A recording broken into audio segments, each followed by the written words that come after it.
എന്നാലും പറഞ്ഞല്ല, ഞാൻ പറഞ്ഞ രണ്ട് വാക്ക് ശരിക്കും ഒന്നാമത് മംഗളദേവിനെ കുറിച്ച് അറിയാം. പതിയെ പതുക്കെ പോകുള്ളൂ. മംഗളാദേവി ക്ഷേത്രത്തിനെ കുറിച്ചോ ആദ്യം സ്വയം പരിചയപ്പെടുത്തി. എന്താ പേര് എന്നാലും പറഞ്ഞത്? സുരേഷ് ബാബു. ട്രസ്റ്റിന്റെ കണ്ണകി ട്രസ്റ്റ് കേരളത്തിന്റെ മാനയം ട്രസ്റ്റി. മംഗളാദേവി ക്ഷേത്രം 2000-ലധികം വർഷങ്ങൾ പഴക്കമുള്ള ക്ഷേത്രമായാണ് അറിയപ്പെടുന്നത്.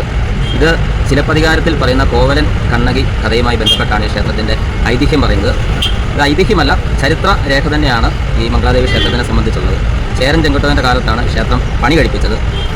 പാണ്ഡ്യ നാട്ടിൽ വെച്ച് കൊല്ലപ്പെട്ട കോവലനെ അന്വേഷിച്ച് കണ്ണകി അവിടെ എത്തുകയും ചെലമ്പ് മോഷ്ടിച്ചു എന്ന് പറഞ്ഞ് പാണ്ഡ്യരാജാവ് കൊലപ്പെടുത്തി ആ രാജസഭയിൽ വെച്ച് കണ്ണകി തൻ്റെ ചെലമ്പ് എറിഞ്ഞുടച്ച് അതിനകത്തെ രത്നങ്ങൾ കാട്ടിക്കൊടുത്ത് കോവലൻ സത്യസന്ധനായിരുന്നുവെന്നും രാജ്ഞിയുടെ ചെലമ്പ് മോഷ്ടിച്ച് ആ നാട്ടിലെ സ്വർണ്ണ പണിക്കാരനായിരുന്ന തട്ടാനായിരുന്നു എന്നും തെളിയിക്കുന്നു. അതിൽ രാജ്ഞിയുടെ ചെലമ്പിന് അകത്തുണ്ടായിരുന്ന വെറും വില കുറഞ്ഞ മുത്തുകളും കണ്ണകിയുടെ ചെലമ്പിനുള്ളിൽ ഉണ്ടായിരുന്നത് വില കൂടിയ രത്നങ്ങളുമായിരുന്നു. അങ്ങനെ അവിടെ വെച്ച്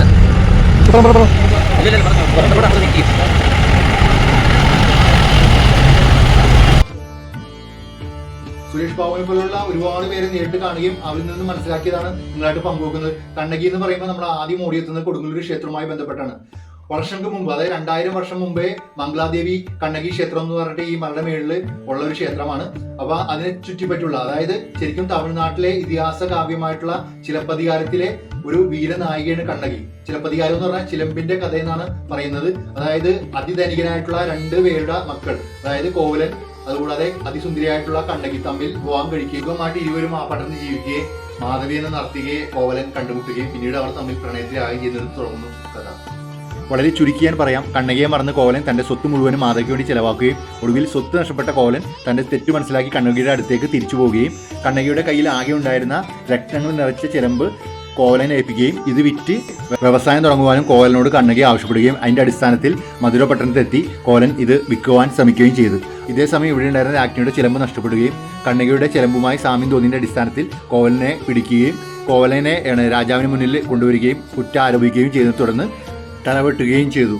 ഇതറിഞ്ഞ കണ്ണകി രാജാവിന്റെ മുന്നിൽ കോവലന്റെ സത്യം തെളിയിക്കുവാൻ പാഞ്ഞെത്തുകയും കൊട്ടാരത്തിലെത്തിയ കണ്ണകി തന്റെ ചിലമ്പ് പൊട്ടിച്ച് അതിന്റെ അകത്തെ രത്നം കാണിച്ചു കൊടുക്കുകയും രാജ്ഞിയുടെ ചിലമ്പ് പൊട്ടിച്ചപ്പോൾ അതിൽ നിറയെ സാധാ മുത്തുകളാണെന്ന് ബോധ്യപ്പെട്ടതിന്റെ അടിസ്ഥാനത്തിൽ രാജാവും രാജ്ഞിയും മനംനൊന്ത് മരണപ്പെടുകയും ചെയ്തു. ഇതിൽ മതിവരാതെ കണ്ണകി തന്റെ ഒരു മുല മുറിച്ച് മധുര പട്ടണത്തിൽ എത്തുകയും നഗരം മുഴുവനും ബന്ധു വെണ്ണീറായിട്ട് ശപിച്ചു. കണ്ണകിയുടെ പാതിവൃത്താൽ ഈ ശാപം സത്യമാവുകയും തീയിൽ വെന്ത മധുര കനുത്ത ആൾനഷ്ടവും ധനനഷ്ടവും ഉണ്ടായി. നഗരദേവതയായ മധുര മീനാക്ഷിയുടെ അപേക്ഷ അനുസരിച്ച് കണ്ണകി തന്റെ ശാപം പിൻവലിക്കുകയും ചെയ്തു. ചിത്ര പൗർണമി നാളിൽ ധാരാളം ഭക്തരെ ഇവിടെ എത്തിച്ചേരുകയും ഉത്സവം കൊണ്ടാടുകയും ചെയ്യുന്നു.